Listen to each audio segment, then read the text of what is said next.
Foreign ministers from a Southeast Asian bloc have held an emergency meeting to discuss the crisis in Myanmar. Discussions centred around developing a new strategy in dealing with Myanmar's military. Some Asean member states, as well as the US, have called for tougher action against the military rulers. Ministers also discussed an airstrike on Sunday in Kachin state that killed at least 60 people.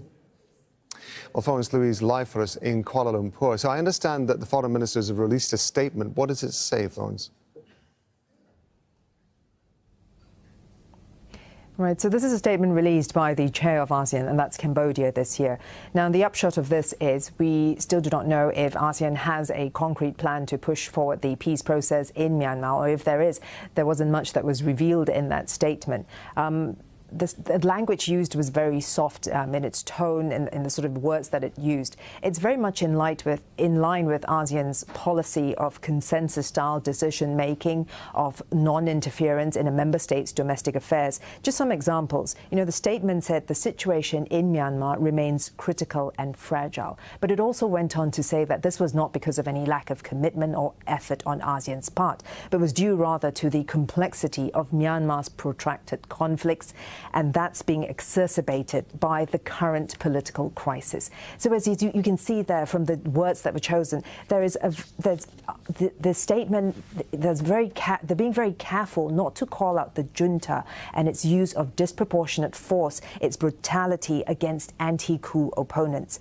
Now, the foreign ministers did discuss recommendations that they say will be used by ASEAN leaders when they meet in November to consider. But what those recommendations are, we do not know. They've not been revealed in the statement.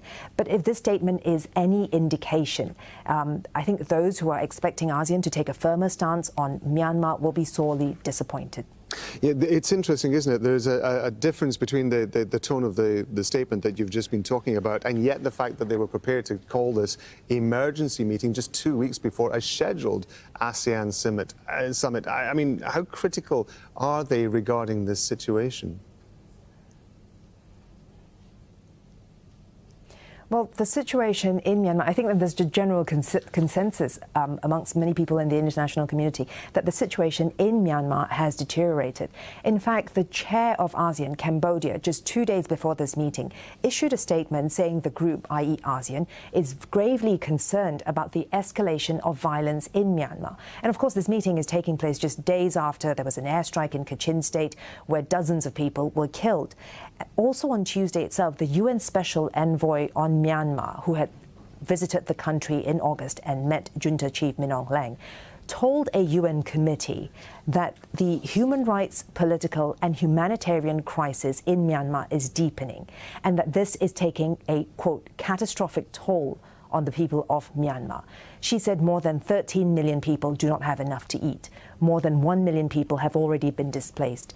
And the military continues its use of disproportionate force of violence against the civilian population, including burning and sacking houses and buildings, launching aerial bombardments, conducting arbitrary arrests, torture in detention centers. A UN Special Rapporteur on Human Rights for Myanmar said that the international community has failed the people of Myanmar. That's the situation you have in the country at the moment. Now, the junta's stand is that it is merely doing things to restore order, and it has described those who fight against it as terrorists with whom it will not engage in negotiations. So this meeting really was about trying to find a way out of the situation, out of the crisis in Myanmar. But we're getting very little indication of just what stance or what steps ASEAN is going to take in that regard.